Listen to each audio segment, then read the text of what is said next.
பசுபதி வந்து விஜய் எப்படியாவது பழி வாங்கணும் அப்படின்னு சொல்லிட்டு யோசிக்கிறாரு. அதன்படி வெண்ணிலாவோட மாமாவையும் வந்து அவங்க வீட்டில் தங்க வைக்கிறாரு. இந்த சூழ்நிலை அவங்க கிட்ட கண்டிப்பாக வந்து விஜய் வந்து உனக்கு கிடைப்பாருமா, நீ கவலைப்படாத, நான் அவன் வந்து விஜய் கூட ஒன்று சேர்த்து வைக்கிறேன்னு சொல்லிட்டு வாக்கு கொடுக்குறாரு. இந்த சூழ்நிலை என்ன பண்ணுறாங்க, விஜய் சொன்னது எல்லாத்தையும் நினச்சி பார்க்குறாங்க. வெண்ணிலா யோசிக்கிறாங்க காவேரியை பார்க்க போகணுன்னு. அதன்படி காவேரியை பார்க்க வீட்டுக்கு போகிறாங்க. அங்கே வந்து காவேரி கிட்டே இந்த மாதிரி எனக்கு விஜய் வேணும், விஜய் இல்லாமல் என்னால் வாழ முடியாது, விஜய் தான் எனக்கு எல்லாமே, விஜய் வந்து நீ தான் வேணும்னு சொல்கிறாரு, அதை என்னால் ஒத்துக்க முடியல, நீ தான் வந்து சொல்லணும் அவர்கிட்ட அப்படின்லாம் பேசிகிட்டு இருக்காங்க. அதை கேட்டுட்டு சாரதா வந்து செமைய டென்ஷன் ஆகி அவங்கள திட்டி விட்டுறாங்க. விஜய்க்கு அவங்களுக்கு எந்த சம்மந்தம் இல்லை, என் பொண்ணுக்கும் அந்த பையனுக்கு எந்த சம்மந்தம் இல்லை, நீ அந்த பையனை கல்யாணம் பண்ணிக்கலாம், என்ன வேணாலும் செஞ்சுக்கோ, அதை பற்றி எங்களுக்கு கவலை இல்லை அப்படின்ற மாதிரி சொல்லி விட்டுறாங்க. இதெல்லாம் பார்த்து காவேரி மனசு உடஞ்சி அழகிறாங்க. இந்த சூழ்நிலை இங்கே என்ன பண்ணுறாங்க, விஜய் அப்போது எனக்கு தான் அப்படின்னு சொல்லிட்டு வெண்ணிலா வந்து முடிவு பண்ணுறாங்க. அதன்படி இங்கே என்ன பண்ணுறாங்க, வெண்ணிலா வந்து எனக்கு விஜய் வேணும், அதுக்கு ஏதாவது செஞ்சே ஆகணும் அப்படின்னு சொல்லிட்டு யோசிக்கிறாங்க. இங்கே என்ன பண்ணுறாரு, பசுபதி வந்து ஒரு ஐடியா கொடுக்குறாரு. விஜய் உடனே நான் சேர்த்து வைக்கிறேன், அதனால் உடனே விஜய் உங்கள் கழுத்தில் தாலி கட்டணும், அதுக்கு நான் கல்யாணம் ஏற்பாடெலாம் பண்ணிடுறேன், விஜய் வர வைக்க வேண்டியது உங்கள் பொறுப்பு, எப்படியாவது விஜய் கிட்ட பேசி தாலி கட்ட வச்சிடலாம் உங்கள் கழுத்தில் அப்படின்னு சொல்லிட்டு பிளான் பண்ணுறாங்க. அதன்படி விஜய் வந்து கோயிலுக்கு வர வைக்கணும் அப்படின்னு சொல்லிட்டு எல்லா ஏற்பாடும் பண்ணிடுறாங்க. இங்கே வெண்ணிலா அழகாக சாரி கட்டிட்டு எங்கள் கோயிலுக்குலாம் வந்திருக்காங்க, எல்லாருமே இருக்காங்க. விஜய் எப்படி வருவார், விஜய் கண்டிப்பாக வருவார், நான் ஃபோன் பண்ணி சொல்லியிருக்கேன், அதனால் பிரச்சனையே கிடையாது அப்படின்னு சொல்லிட்டு வெள்ளாவோட மாமா சொல்கிறாரு. உடனே வந்து விஜயும் அங்கே வராரு. விஜய் பார்த்துட்டு அதிர்ச்சி அடைகிறாரு. இந்த மாதிரி கேவலமான ஒரு விஷயத்தை பண்ணியிருக்கேன், உங்களுக்குலாம் அறிவே இல்லையா அப்படின்னு சொல்லிட்டு செமையை திட்டுறாரு. அதெல்லாம் தெரியாது விஜய், நீ கழுத்தை தாலி கட்டி ஆகணும், இங்கே பாரு காவேரின்னு வந்து தெரியாது, காவேரி உன்னை வேணாம்னு சொல்லிட்டா அப்படின்னு சொல்கிறாரு. என் பொண்டாட்டி என்றைக்குமே என்னை வேணாம்னு சொல்ல மாட்டா, என் மனசு ஃபுல்லாக என் பொண்டாட்டி தான் இருக்கா, அதே மாதிரி என் பொண்டாட்டி மனசு ஃபுல்லாக நான் தான் இருக்கேன், அது எனக்கு நல்லாவே தெரியும், யார் என்ன சொன்னாலும் அதை பற்றி எனக்கு கவலை கிடையாதுன்னு விஜய் சொல்கிறாரு.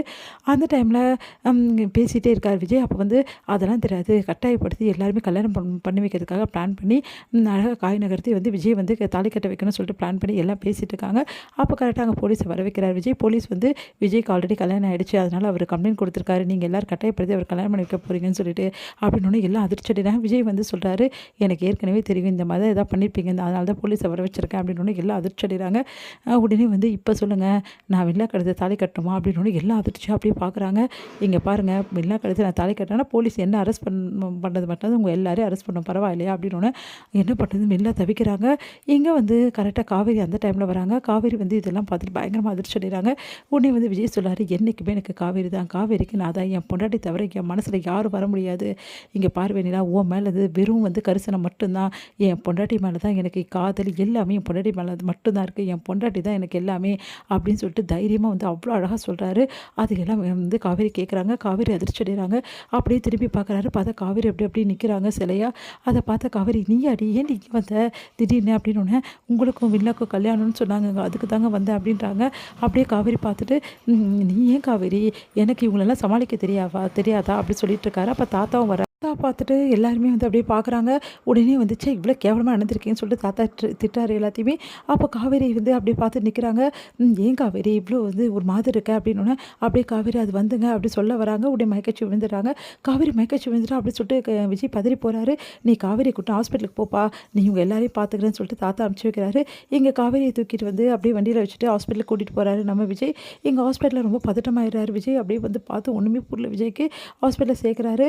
அப்போ வந்து டாக்டர்கிட்ட வந்து என்னாச்சு என் பொண்டாட்டிக்கு அப்படி சொல்லிட்டு கேட்குறாரு. இந்த மாதிரி வந்து கன்சீவாக இருந்தால் பின்ன அவங்களுக்கு சாப்பிடாம மயக்கம் வராதா, நல்லா சாப்பிட வைக்க வேணாவா இந்த மாதிரி டைமில் அப்படின்னு அதிர்ச்சி அடையாரு. என் பொண்டாட்டி கன்சீவாக இருக்காரா, காவேரி வந்து கர்ப்பமாக இருக்கா அப்படின்னு சொல்லிட்டு காவேரியை பார்த்துட்டு உள்ளே வந்து ஏன் காவேரி என்கிட்ட சொல்லலை அப்படின்னு சொல்லிட்டு அழறாரு விஜய்.